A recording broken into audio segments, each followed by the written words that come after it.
My name is Stephanie Matthews, 34 years old, and a single mom to my 7-year-old son Ethan. What started as a regular Sunday dinner at my parents' house turned into a nightmare I will never forget. I always thought family meant safety, even with the tension between my sister Natalie and me. I believed blood was thicker than water. I was so wrong. Before I tell you how my entire family turned against me that Sunday, let me know where you are watching from, and do not forget to like and subscribe if family drama hits close to home. The two-story brick house where I grew up still looks exactly the same.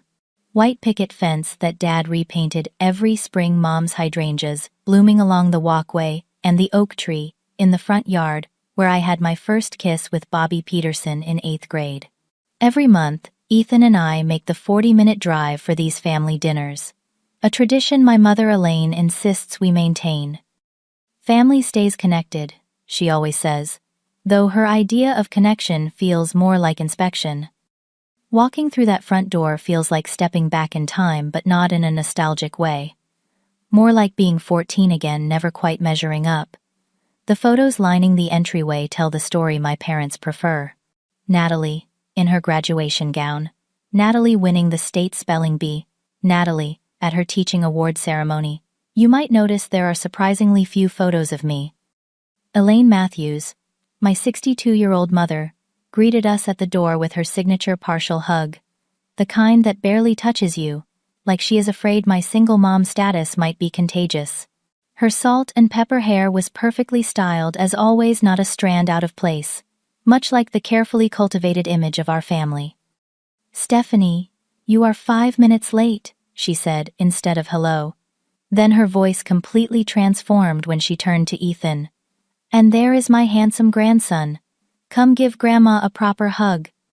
My father, Walter, 65, called out his usual greeting from his recliner eyes, glued to whatever sports game was playing. "Hey there, kiddo," he said, and I was never quite sure if he was talking to me or Ethan. Then there was Natalie, my 29-year-old sister, elementary school teacher extraordinaire, and the eternal golden child. She stood in the kitchen doorway, wineglass in hand, eyeing Ethan's sneakers on the clean floor with obvious disapproval. "Shoes off in the house, Ethan," she said before even saying hello. "Some of us care about cleanliness." I bit my tongue. Again. "Ethan, honey, remember to take your shoes off at Grandma's house." Ethan quickly kicked off his sneakers, his bright blue eyes scanning the room for approval. My sweet boy, always trying so hard to please everyone. He was wearing his favorite dinosaur t-shirt, the one with the triceratops that he insisted was the friendliest dinosaur. His sandy blonde hair needed a trim, another thing I was surely failing at, according to family standards. "I brought my drawing book, Aunt Natalie," Ethan said, pulling out his sketch pad. "Want to see the dragon I drew yesterday?" Natalie gave a tight smile. "Maybe later. I am helping Mom with dinner." After my divorce from Michael 3 years ago, I had thrown myself into being the best single parent I could be, working full-time as a speech therapist at a local clinic, making it to every school event, and still managing to help Ethan with his reading every night. It was exhausting, but worth it to see him thriving, despite the absence of his father, who had moved to Seattle with his new girlfriend, and only called on birthdays and Christmas. Meanwhile, Natalie lived the perfect childless life in her immaculate condo downtown. She taught 3rd grade, and was adored by students and parents alike.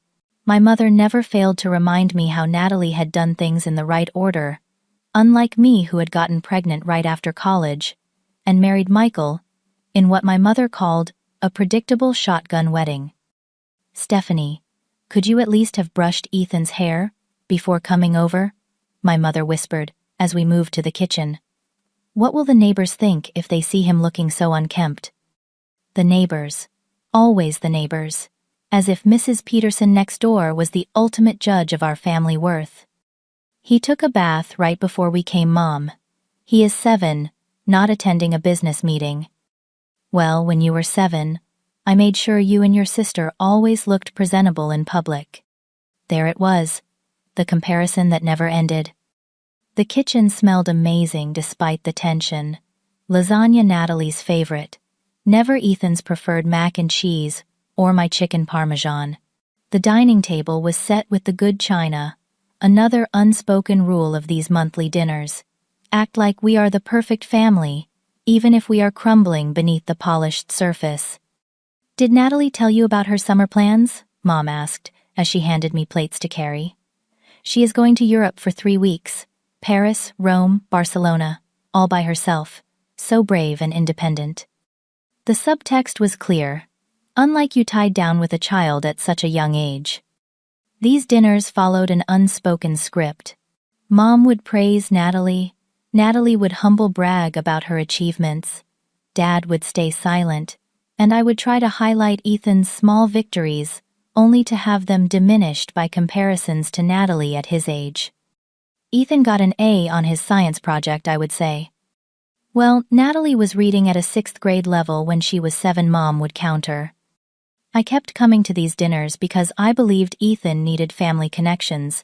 He needed to know his grandparents and his aunt, even if they made me feel like I was constantly failing.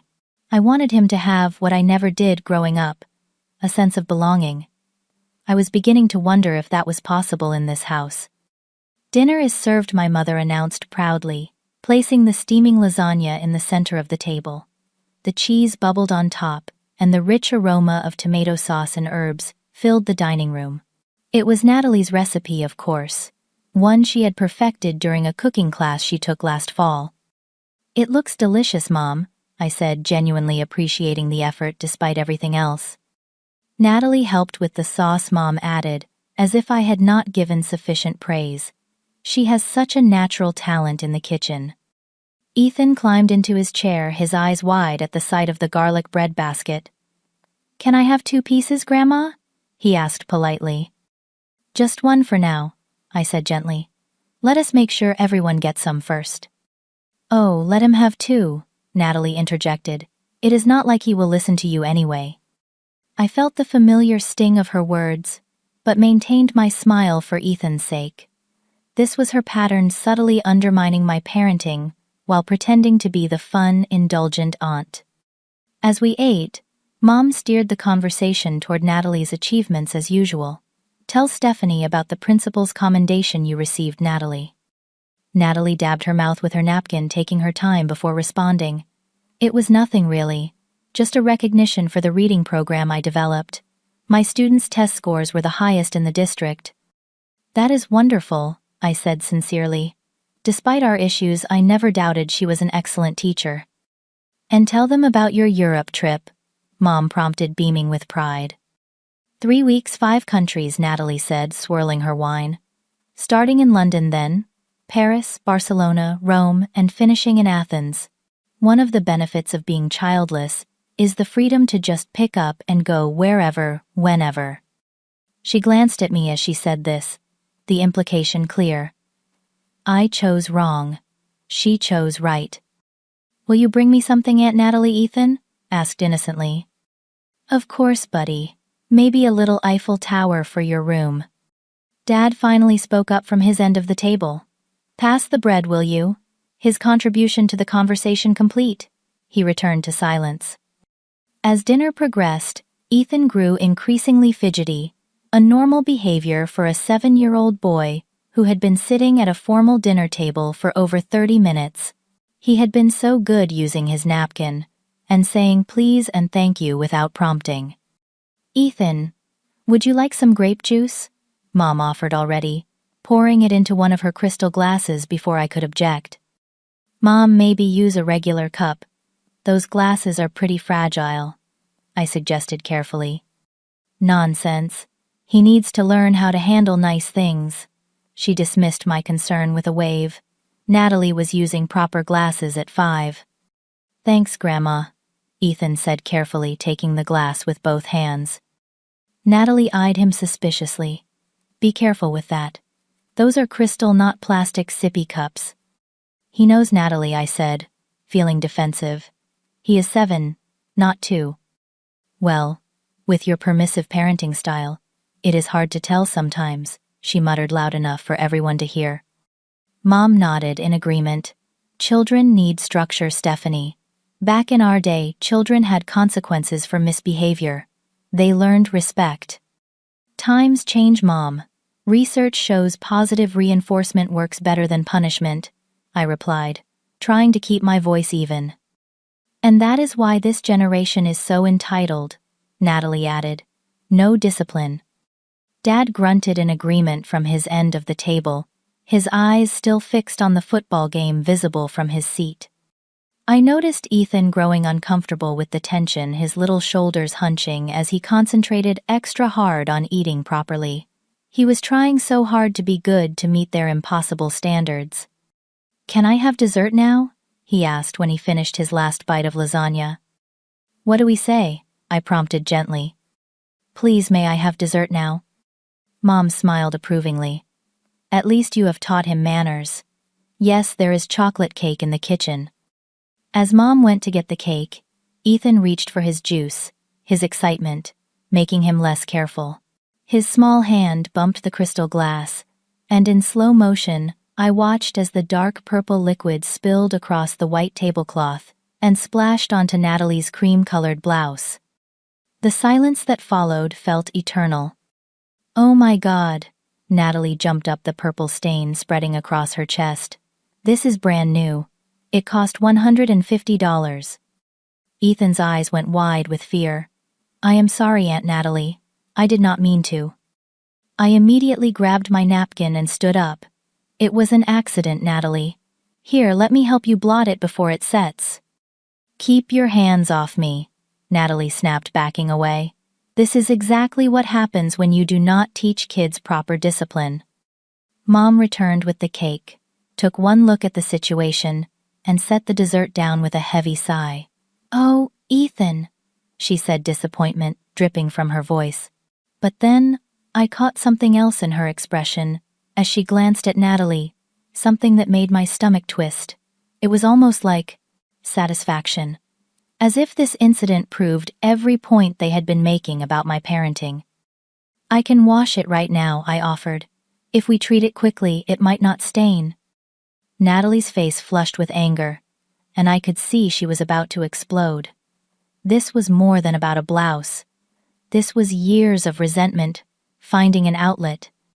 "I will get the stain remover," I said quickly, trying to diffuse the situation, as Ethan's lower lip began to tremble.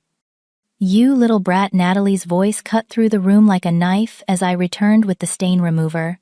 She was standing over Ethan, who had shrunk back in his chair, tears welling in his eyes. "Natalie." I rushed forward, positioning myself between her and my son. "It was an accident. He did not do it on purpose." This is what happens when children are not taught consequences. "Stephanie." She seethed, ignoring my outstretched hand with the stain remover. "He is completely undisciplined, running wild like some animal." My mother stood by, nodding along with Natalie's tirade. "We warned you about being too soft with him, Stephanie. Children need firm boundaries." Ethan slid off his chair and tugged at my shirt. "I am really sorry, Mommy. I can help clean it." His voice was small, trembling with the effort not to cry. "It is okay, sweetie," I reassured him, squeezing his shoulder. "Accidents happen." "Accidents happen," Natalie mimicked in a high-pitched voice. "That is your answer for everything, is it not? No wonder he thinks he can get away with anything." She brushed past us, deliberately bumping my shoulder as she stormed toward the stairs. "This blouse is ruined. Absolutely ruined." "Natalie, please," I called after her. "Let us just talk about this calmly." "Calmly. Like you talk to Ethan when he misbehaves. No consequences. Just accidents happen." She disappeared upstairs, the sound of a door slamming echoing through the house. My father finally looked up from the television.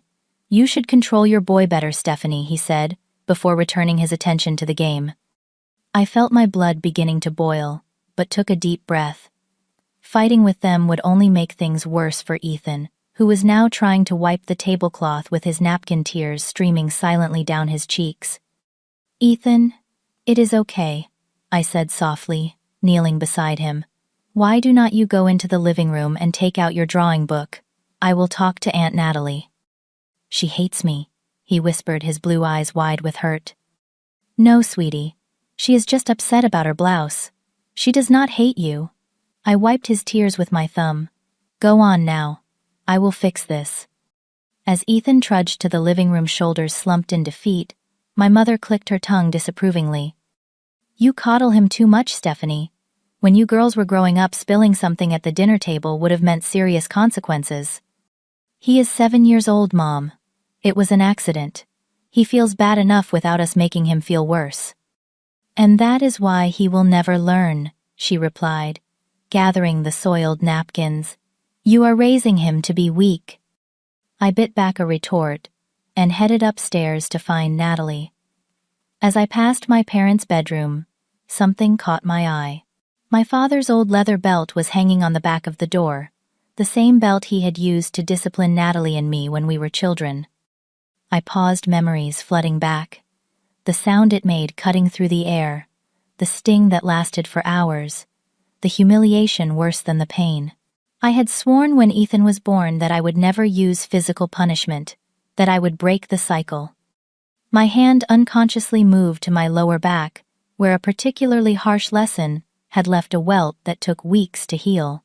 I was 9, Ethan's age, and had accidentally broken my mother's favorite vase while playing indoors on a rainy day. The memory was so vivid that for a moment I was lost in it until a sound snapped me back to the present, a sound that made my blood run cold. The sharp crack of leather against skin. Then my son's scream.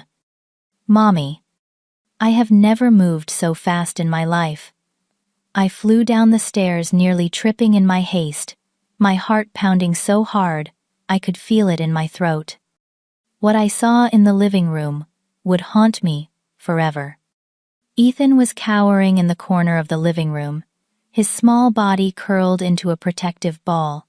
His dinosaur t-shirt had ridden up, exposing his lower back and the angry red welt forming there. Natalie stood over him, my father's belt gripped tightly in her hand, raised for another strike. What are you doing? I screamed, lunging forward. The belt came down again, catching Ethan across his legs before I could reach them. His shriek pierced my heart like a physical pain. This is how you teach respect, Natalie shouted, her face contorted with a rage I had never seen before. This is what he needs. I grabbed the belt mid-swing, yanking it from her grasp with such force that she stumbled backward. Get away from my son, I screamed, throwing the belt across the room. I scooped Ethan into my arms, his body trembling against mine, as he sobbed uncontrollably. It is okay, baby. It is okay. Mommy's here, I whispered, though nothing was okay. Nothing would ever be okay again. Only then did I notice my mother standing in the doorway watching. She had not intervened. She had not tried to stop it. Instead, there was a small, satisfied smile playing at the corners of her mouth. He needed that, she said calmly. Sometimes a good spanking is the only thing that gets through to children. A spanking? I was incredulous. She was whipping him with a belt. He is 7 years old. My father remained in his recliner just feet away from where his grandson had been assaulted. He had not moved, had not even turned down the volume on the television. Let me see, sweetie, I said gently, trying to examine Ethan's legs. 2 angry welts were forming, one across his calves and another on his lower back where his shirt had risen up. My vision blurred with tears of rage and horror. How dare you? I said, my voice dangerously quiet as I turned to face my sister. How dare you touch my child? Natalie crossed her arms, defiant. Someone had to discipline him. You certainly were not going to do it. It was just a couple of swats with the belt. We got much worse at his age, and we turned out fine. Fine. I laughed, a harsh, bitter sound. You think this is fine? Beating a child? You think we turned out fine? Do not be so dramatic, Stephanie, my mother interjected, stepping further into the room. It was hardly a beating. When you girls were growing up. I know exactly what happened when we were growing up, Mother. And I swore I would never continue that cycle of abuse with my son. Abuse. My mother's eyes widened in indignation. How dare you use that word in this house? We disciplined you girls because we loved you. That was not love, I said, standing up with Ethan still clinging to me. And this is not love either. We are leaving. Now. I grabbed Ethan's backpack from the couch, my hands shaking with adrenaline and fury. You are overreacting, Natalie said, rolling her eyes. It was just a belt, and he ruined my blouse. A blouse. You assaulted my child over a blouse.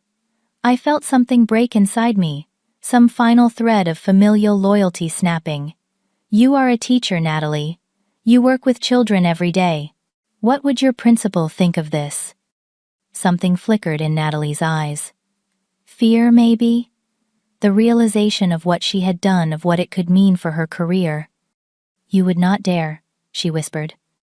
I pulled out my phone, my decision made in that moment. I am calling the police. My mother moved with surprising speed for a woman in her 60s, snatching the phone from my hand. Do not you dare call the police on your own sister. It will ruin her life, her career. Over what? A little discipline. Give me my phone, Mom. I held out my hand, trying to keep my voice steady for Ethan's sake. She clutched my phone to her chest, shaking her head. I will not let you destroy this family over your overprotective nonsense. My father finally spoke, his voice cutting through the tension. Your mother is right, Stephanie. You are raising a spoiled brat. You should be thanking your sister for trying to instill some discipline. I stared at him. This man who had never protected me, who was now failing to protect his grandson, thanking her for assaulting my child. My mother laughed, a cold, dismissive sound that chilled me. It was just a belt, Stephanie. Stop being so dramatic.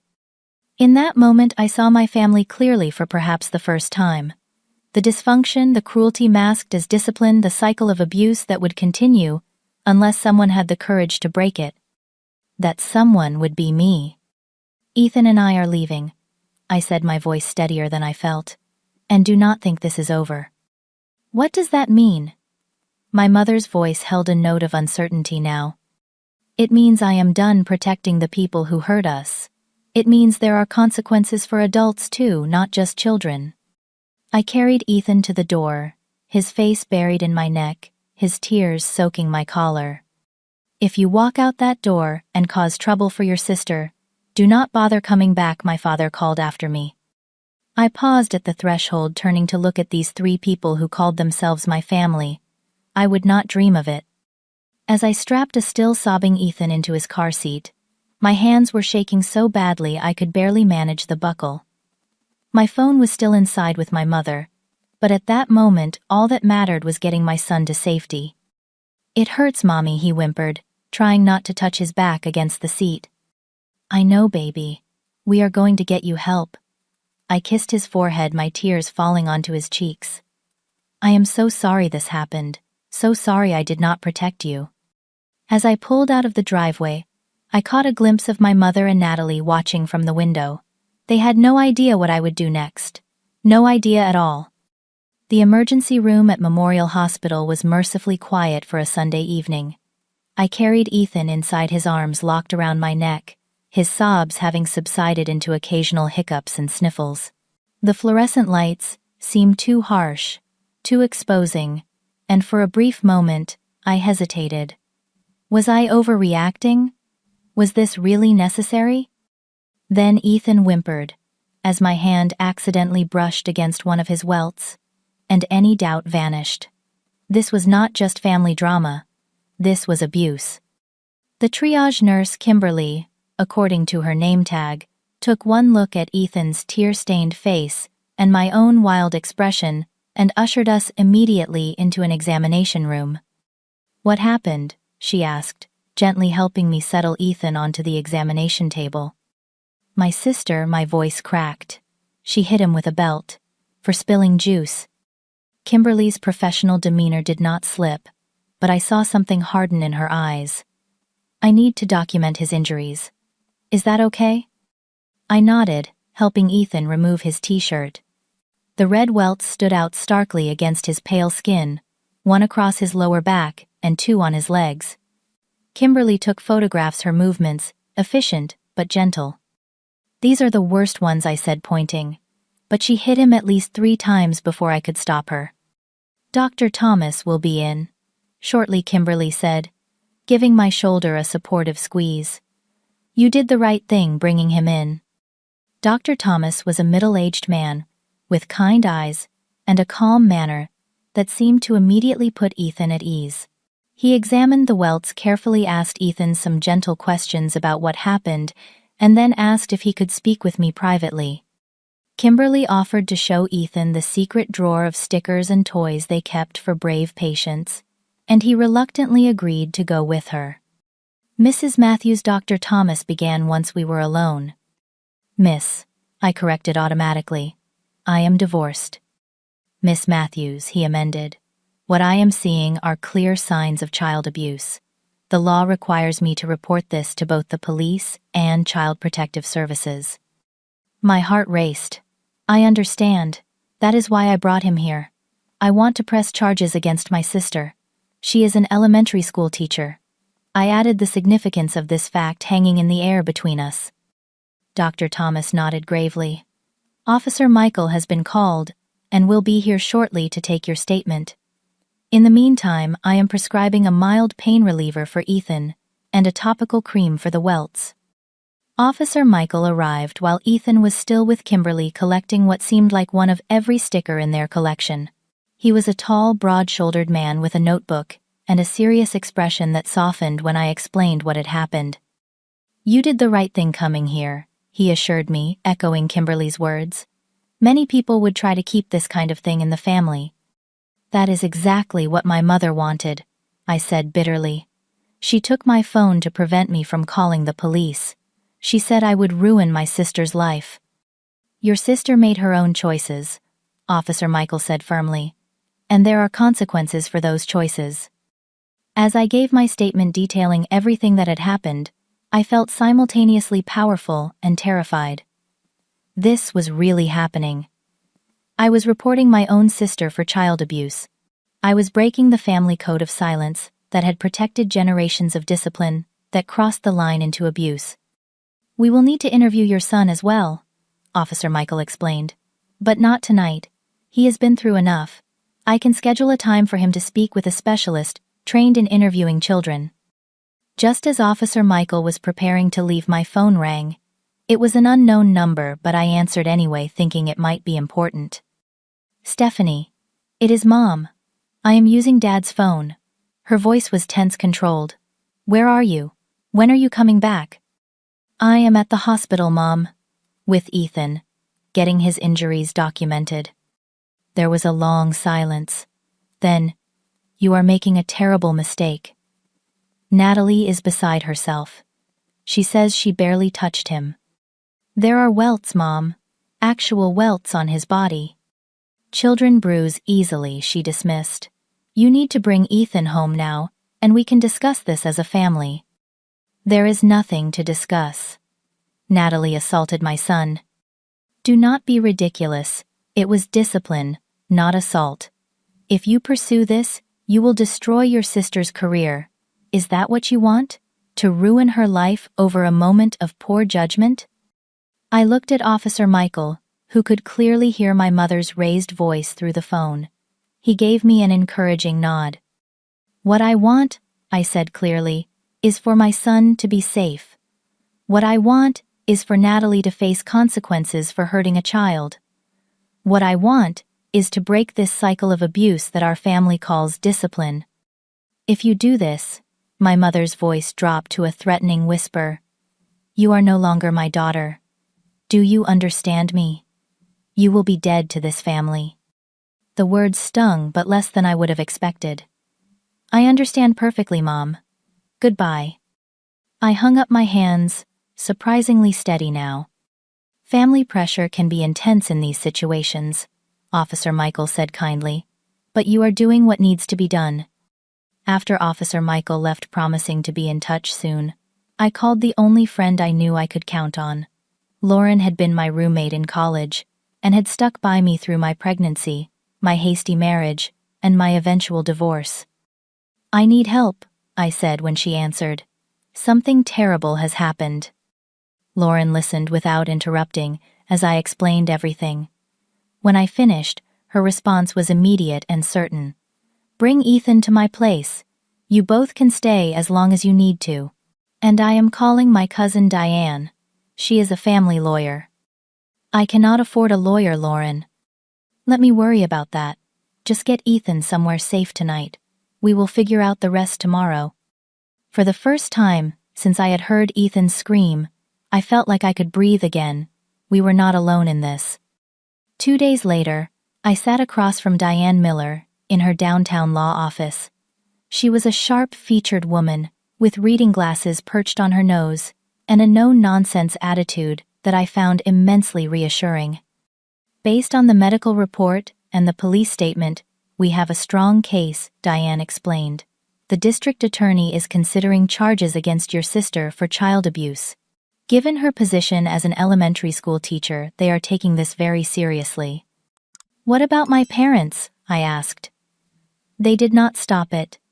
My mom even prevented me from calling the police. We can pursue a restraining order against all of them if you feel that is necessary for Ethan's safety, and given their reaction, I would recommend it." "Will Ethan have to testify? I do not want to put him through that." "It is unlikely. The medical evidence and your testimony should be sufficient, but Ethan will need to speak with a child psychologist, not just for the case, but for his own healing." I nodded, thinking of how quiet Ethan had been since the incident, how he flinched at sudden movements, how he had asked in a small voice if we would ever have to go back to Grandma and Grandpa's house again. "I want to move," I said suddenly. "Somewhere. They cannot just show up. Somewhere Ethan can feel safe again." Diane nodded understandingly. "That might be wise. I can help you file for an emergency restraining order today. That will give you legal protection while you look for a new place." As I signed the paperwork for the restraining order, I felt a strange mix of grief and relief. Grief for the family I had always wanted, but never truly had. Relief that I was finally taking concrete steps to protect my son and break free from the cycle of abuse that had been normalized in my family for generations. "You are doing the right thing," Diane assured me, as if reading my thoughts. "It takes courage to stand up to family, especially when they are in the wrong." Courage. Was that what this was? It felt more like desperation, like the fierce primal instinct to protect my child at all costs. But maybe that was courage after all. 2 weeks after what Ethan and I had come to call the bad Sunday, I received a voicemail from the principal of Westlake Elementary, where Natalie taught 3rd grade. She had been placed on administrative leave pending investigation. The criminal charges were moving forward, and the school district had no choice but to take action. The floodgates opened after that. Calls and texts from relatives, from my parents' friends, from people I had not spoken to in years. All of them, with the same message: I had gone too far. I was destroying my sister's life. I needed to drop the charges and handle this within the family. "You always were jealous of your sister," my Aunt Brenda hissed in one particularly venomous voicemail. "This is just your way of getting back at her for being more successful than you." I deleted the messages without responding.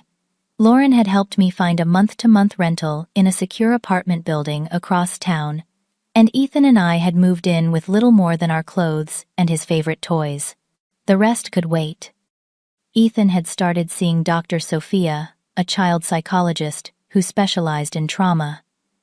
She used play therapy to help him process what had happened, and slowly, I started to see glimpses of my happy, carefree boy returning. He still had nightmares sometimes, still asked questions I struggled to answer. "Why did Aunt Natalie hurt me, Mommy? Is Grandma mad at me? Are we ever going to see them again?" I answered as honestly as I could, in terms he could understand. "Aunt Natalie was wrong to hurt you. It was not your fault. Grandma and Grandpa need to learn that hurting children is never okay. We will not see them until they understand that, and can keep you safe." 3 weeks after the incident, Diane called to inform me that a meeting had been scheduled at her office. My parents and Natalie had requested to speak with me with Diane present as my advocate. Ethan would stay with Lauren. You do not have to do this, Diane reminded me. But sometimes these conversations can be productive in moving toward resolution. Resolution. The word felt hollow. What resolution could there be for what they had done? Still, some part of me needed to face them, to say my piece, without their interruptions or manipulations. The conference room at Diane's office felt too small once we were all inside. My mother looked older somehow, the lines around her mouth deeper than I remembered. My father sat stiffly beside her, his expression unreadable. Natalie was last to enter, her eyes red-rimmed and swollen. Thank you for agreeing to meet, Diane began formally. My client has consented to this conversation in hopes of moving toward a resolution that prioritizes Ethan's well-being and safety. This has gone far enough, my mother said, immediately ignoring Diane completely. Stephanie, you need to drop these ridiculous charges. Your sister is about to lose everything over one mistake. One mistake, I repeated, my voice steadier than I expected. She took a belt to my 7-year-old son for spilling juice. You watched it happen. Dad sat there and did nothing. And then, you tried to prevent me from getting help. It was discipline, my father insisted. The same discipline we used with you girls. And you turned out fine. Did we? I challenged him. Did we really turn out fine, Dad? Because from where I am sitting, one of your daughters just assaulted a child, and the other spent 34 years thinking that kind of abuse was normal until she saw it happening to her own son. No one is saying what Natalie did was right, my mother interjected. She overreacted. She knows that. Does she? I turned to Natalie, really looking at her for the first time. Do you understand what you did? Natalie's lower lip trembled. I lost my temper. I am sorry. But you are destroying my career, my whole life, over one mistake. Your career? I laughed, a bitter sound that surprised even me. You beat a child with a belt, Natalie. A child in your care. You are a teacher. How many other children have you disciplined when you lost your temper? That is not fair, she cried. I would never do that at school. But you did it to your nephew. In what world is that okay? I grew up thinking it was normal, she said quietly, just like you did. And there it was, the heart of it all. The cycle of abuse passed down through generations, normalized and justified as discipline or tough love. That is why I am doing this, I said, my voice softening slightly, because it was normal in our family, because no one ever stood up and said, this stops here. Well, I am saying it now. This stops with me. This stops with Ethan. My mother scoffed. So you will tear this family apart over a few welts that have probably already healed. I turned to her, really seeing her for perhaps the first time. Not as my mother, not as an authority figure I had spent my life trying to please, but as a woman who had perpetuated harm and called it love. The welts will heal, Mom.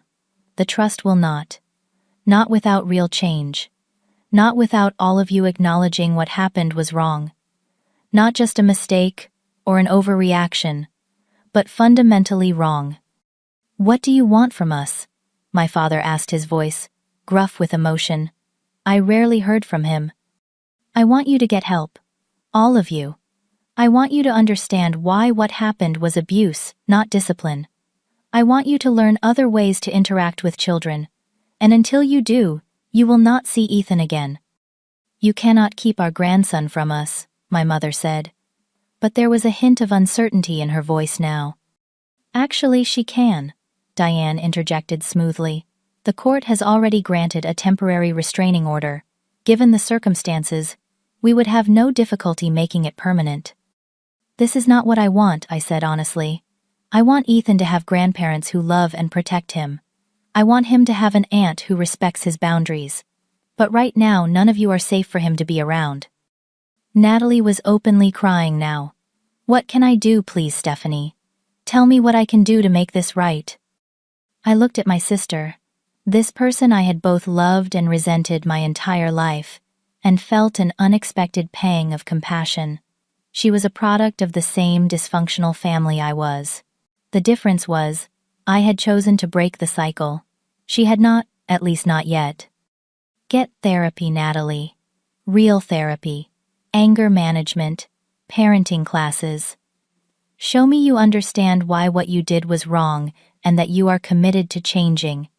It will not happen overnight. It will not be easy, but it is the only way forward. And the charges my father pressed.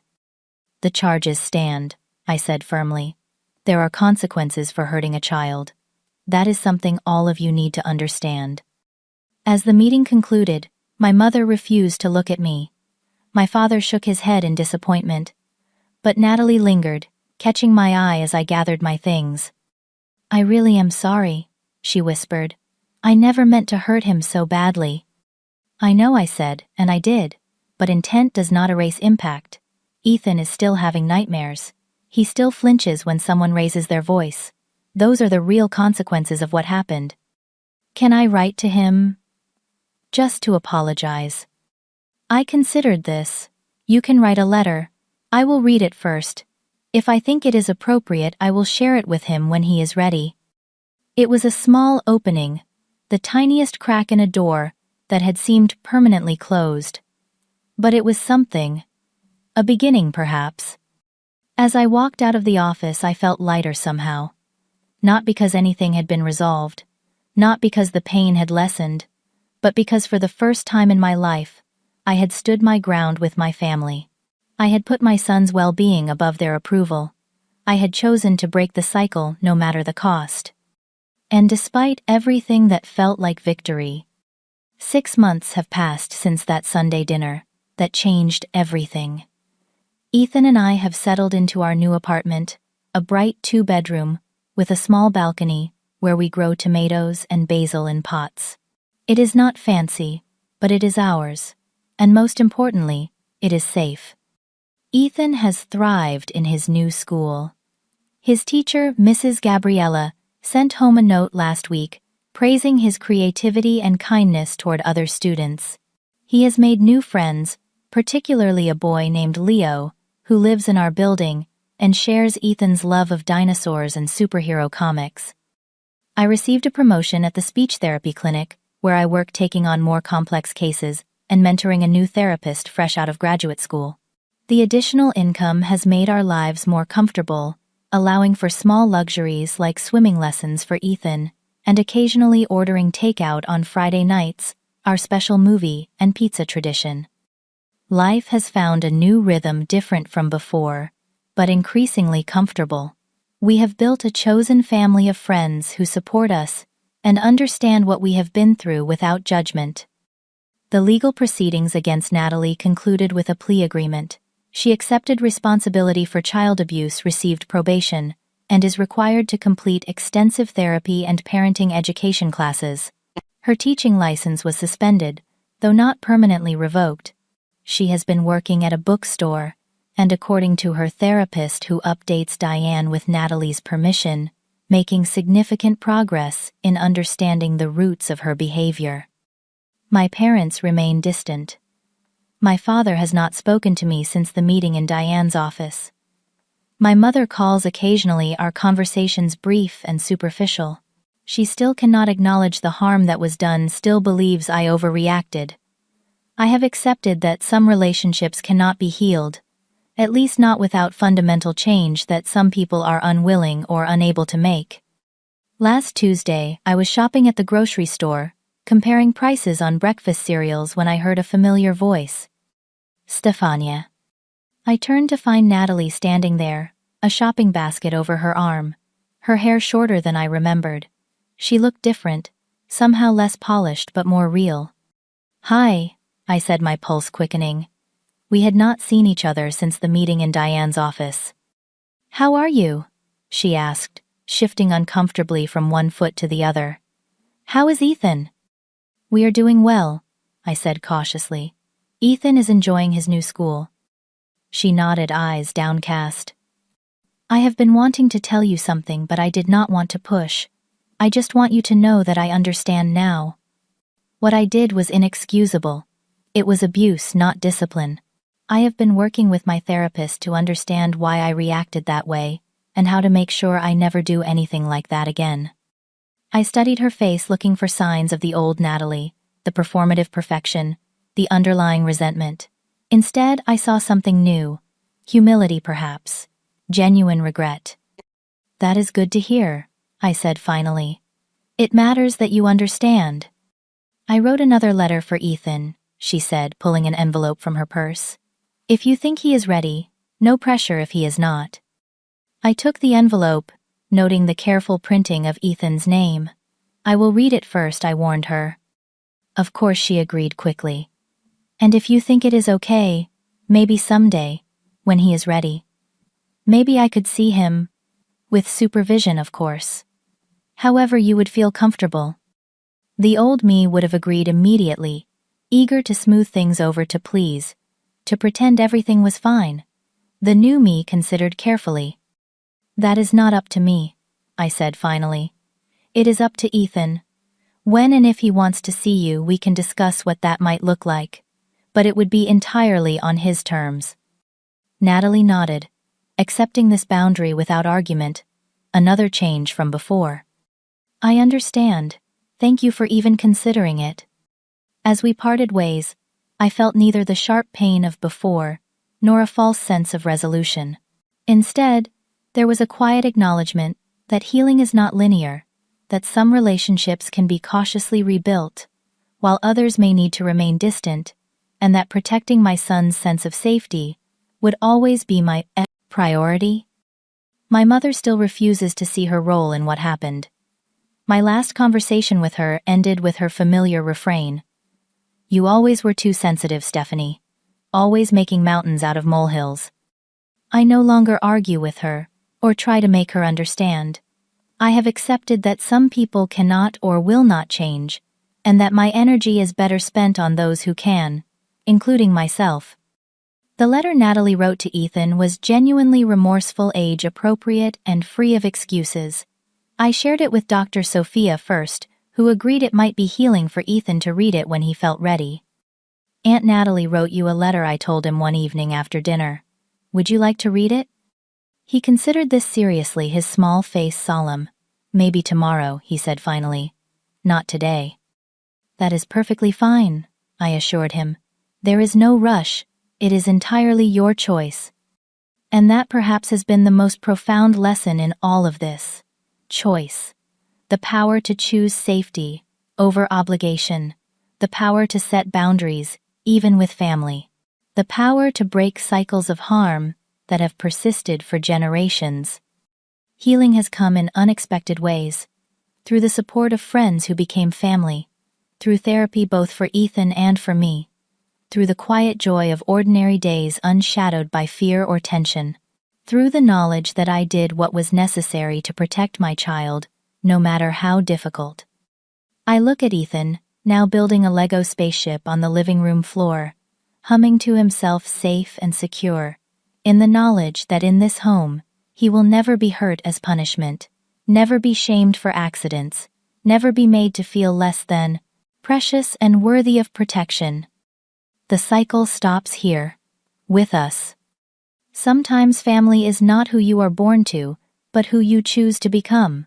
Sometimes the greatest act of love is having the courage to say no more.